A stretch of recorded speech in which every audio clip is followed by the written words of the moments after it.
Okay, now it's been around for a little while. I still find it quite an interesting one. But anyway, we will have this discussion because in Victoria they've just made an offence for example, and I'll give you the scenario. I'm in an intimate relationship with someone. During the intimate relationship, some photos or video is taken of something, whether it be just the body of the person you're in the intimate relationship with, more explicit stuff than that. And then what happens is you have a bust up, and so to get back at you, some of that imagery is dispersed using the internet or in other ways. It's now an offence in Victoria. It ain't here, should it be? Paul Litherland is from Surf Online Safe, and he's a former police officer who worked in this specific area as well, and joins me on the line now. G'day, Paul. Hi, Gary. How you going? Good, mate. I've tried to do a summary there of basically what's happening with the whole sexting and sort of nude type imagery that gets, shared between a couple, perhaps. Is it a big issue, or was it a big issue when you were in the police force, for example?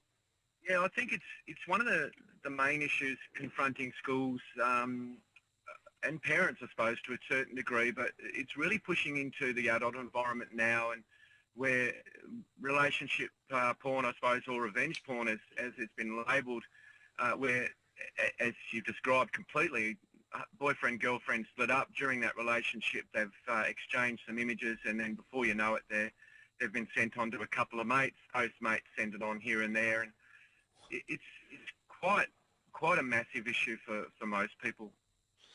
So do we need a law change or just an attitude change? In other words, you'd be a fool to do it, to take those sort of photos and send them on. I think we're beyond that now, Gary. For years we've been trying to educate people to not take those risks. My education within schools is to say, look, if you're going to take those photos and send them on electronically, you're mad to do that, so try not to do it. But I think we have to go beyond that, where we need... It's hard for you and I because we didn't have that culture as teens, but now it's almost the new norm. So to a degree, we almost have to concede defeat that our teens and young adults are exchanging these images. So I think the legislation is required, because most of the issues I had working at technology crime was you'd have parents or people ringing me saying, look, this photo's out there, it's on a website now, it's been viewed thousands of times, I'm heartbroken, what the hell can I do? And realistically, it was heartbreaking to say, look, sorry, there's nothing you can do because we just don't have that legislation here in WA. So what's the Victorians come up with? They've changed all that. Yeah, the Vics have come up with a really good piece of legislation which pushes that onus back on the person who has the photo to make a conscious decision as to whether or not they choose to send it on. If they do, then they need to obviously be exposed to the risk of being litigated. And this is I think where the core of the problem comes in, is at the moment in WA and even up until late last year in Victoria, there was no issue because there was no problem. Yeah, you just had what are they going to do? The cops can't do anything.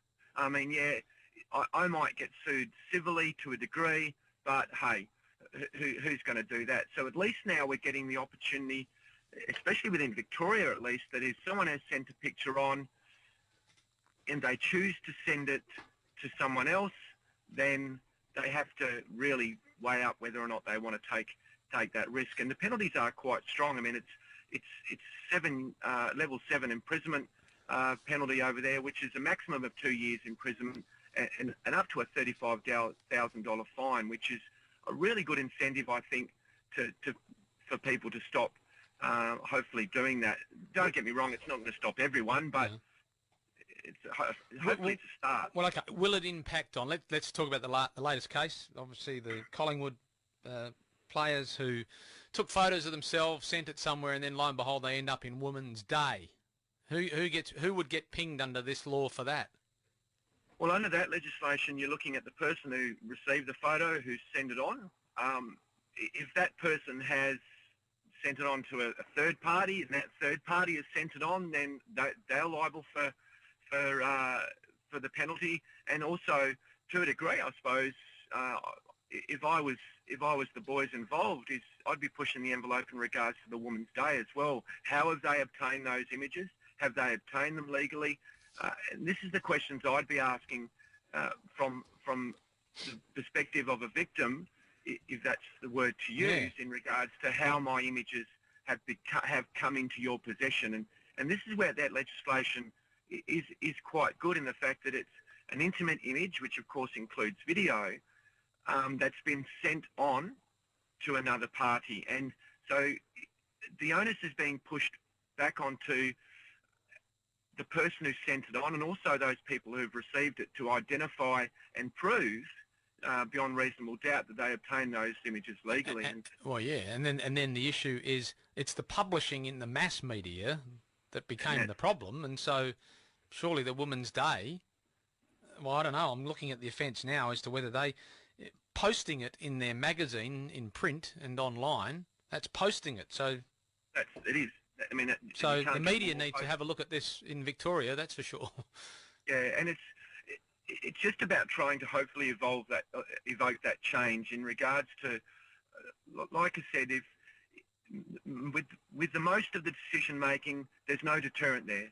So, especially working within with teenagers and within a school environment, there's even part of the legislation there which stipulates kids sending images to each other, which really does go to the core of where most of these issues are coming in. But it's about getting that education out there to people of all ages to go, okay, if I have received it, hopefully I'm going to stand on moral grounds and go, no, I better not send it on. And unfortunately, there's millions of websites. I mean, you've got to search Tumblr, which is an image sharing site with three terminologies: teen nude selfie, and you're going to get over 720 pages of photos, Gary, which of people who have sent on photos to someone they thought they could trust.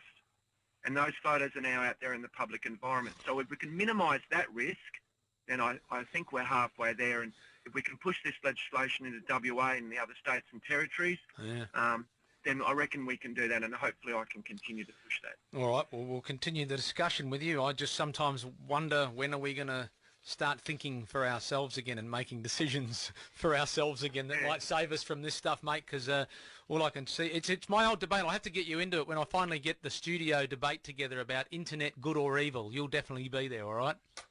Yep, and we'll be tossing the coin all day, mate. All right, mate. Thanks for that, Paul Litherland.